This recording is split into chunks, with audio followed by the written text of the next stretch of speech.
দেখুন, mutual fund করার সময় আপনাদের অনেকেরই একটা প্রশ্ন থাকে বা কনফিউশন থাকে যে আমি লার্জ ক্যাপ মিউচুয়াল ফান্ড করব না মিড ক্যাপ মিউচুয়াল ফান্ড করব না স্মল ক্যাপ মিউচুয়াল ফান্ড। যদি আপনার কাছে 5 বছর মতো টাইম থাকে যে আমি 5 বছরের মধ্যে আমার টাকা দরকার হলেও হতে পারে, তাহলে আপনার ইনভেস্ট হবে লার্জ ক্যাপে। মানে আপনার এক্সপোজার মানে মূল ফোকাস হবে লার্জ ক্যাপ। মানে ধরুন আপনার 100% ইনভেস্টমেন্টের মধ্যে 70 থেকে 75% আপনি লার্জ ক্যাপ হবে, মানে লার্জ ক্যাপ ফোকাস। যদি 10 বছরের অ্যারাউন্ডে আপনার টাইম থাকে, মানে 10 বছরের কাছাকাছি সময় গিয়ে আপনার টাকা দরকার হতে পারে, তাহলে আপনার এক্সপোজার হবে মিড ক্যাপ। মানে আপনার 75% বা 70% আপনি মিড ক্যাপে ইনভেস্ট করতে পারেন, বাকি যে 30% সেটা আপনি লার্জ এবং স্মলে ভাগ করতে পারেন।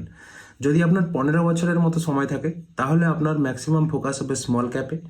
মানে 70% আপনি স্মল ক্যাপে এক্সপোজার আপনার হতে পারে এবং বাকি যে 30% আপনি লার্জ ক্যাপ মিড ক্যাপে দিতে পারেন।